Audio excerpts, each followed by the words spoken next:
A lot of times, high conflict divorces center on custody disputes over children. And the claws can really come out when you're fighting that battle. People are worried a lot of times that the judge won't see kind of manipulation from one spouse or another, or alienation by one spouse or another. So when you have high conflict, a lot of times people try to position themselves to make themselves look like the saint, when they're really just trying to push the buttons of the other spouse. One way to deal with this is to make sure as much communication is kept in writing as possible. A lot of times people will send text messages and emails out of anger, or they will send them trying to appear nice when they've just said the opposite on the phone. Recording is your friend. Keeping texts and emails is your friend. If one spouse is truly diabolical and it rises to that level of manipulation, we're going to want to consider getting a custody evaluation by a professional. There are personality tests that can be given that can indicate when somebody is narcissistic, a word that's thrown around a whole lot, or that is in other ways psychologically unstable, and that can certainly affect a high conflict divorce. There are lots of signs, both large and small, that your spouse is trying to manipulate you into doing something that might not be in your best interest. If your spouse insists on controlling all of your finances and doesn't let you participate in that, that's a huge warning sign. If your spouse is telling you not to listen to your lawyer or your trusted family and friends and that they know better than them, that's a big red flag.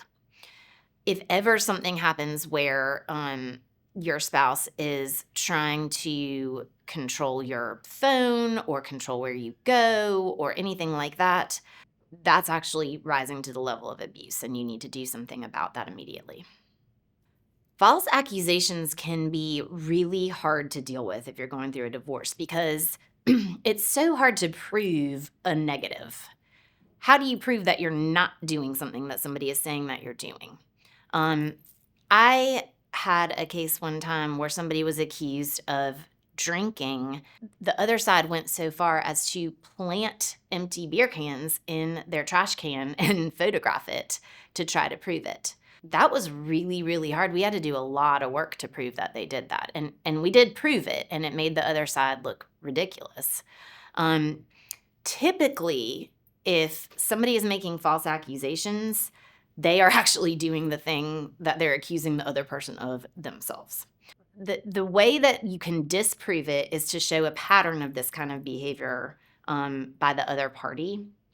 Another really good asset has been cameras that people tend to set up in their homes that people forget are there. So like Ring cameras and the Blink cameras, and oh yeah, that actually caught the incident on tape, and no, she didn't push me, I pushed her. And the other thing is if there are witnesses to the behavior. But you shouldn't worry too much about false accusations. Our judges are used to hearing he said, she said, finger pointing all the time.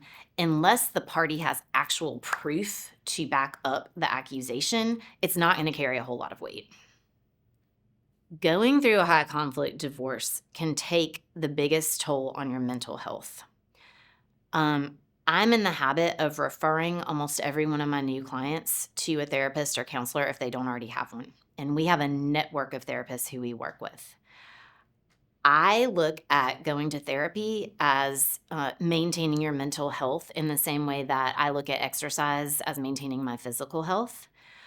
I've had the same therapist for 7 years, and there's no way I could do what I do and represent my clients the way that I do if I didn't have that touchstone. So therapy is number one. Nutrition and exercise are huge.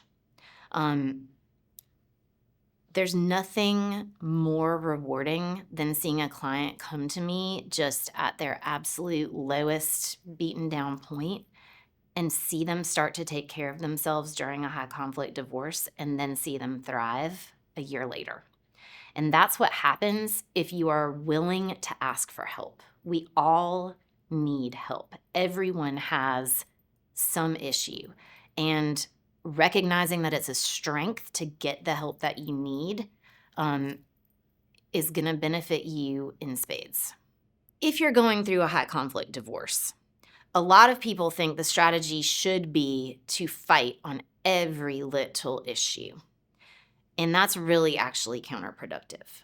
I have told my clients a million times, taking the high road is always going to pay off versus getting down into the weeds with somebody who is petty. I've had cases where, people want to fight over whether they pick up a child at 5 or 6 p.m. and literally want me to file a motion to address something like that. I'm not going to do that. That's not what we're here for. We have to constantly take the 10,000-foot view of what is going to help you prevail in your case. Fighting over petty things that don't matter is not going to get you there. Now, sometimes you don't have the insight or the perspective to see what matters, but that's why you have us. We have to filter through what's going to make a difference to the court and what is not.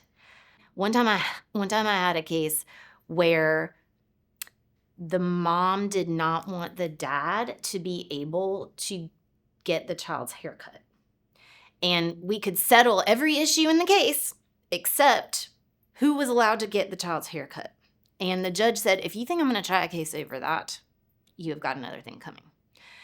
That's why you have us. We can't let you sacrifice the overall big picture of your case for something so silly. You've got to take a step back and you've got to have perspective over these things. If you're dealing with a high conflict divorce, it does not have to dominate every moment of your life. If you contact Empowered Family Law, we can help give you some important perspective and advice and try to bring the heat down to where you can prevail in your case in a sane, calm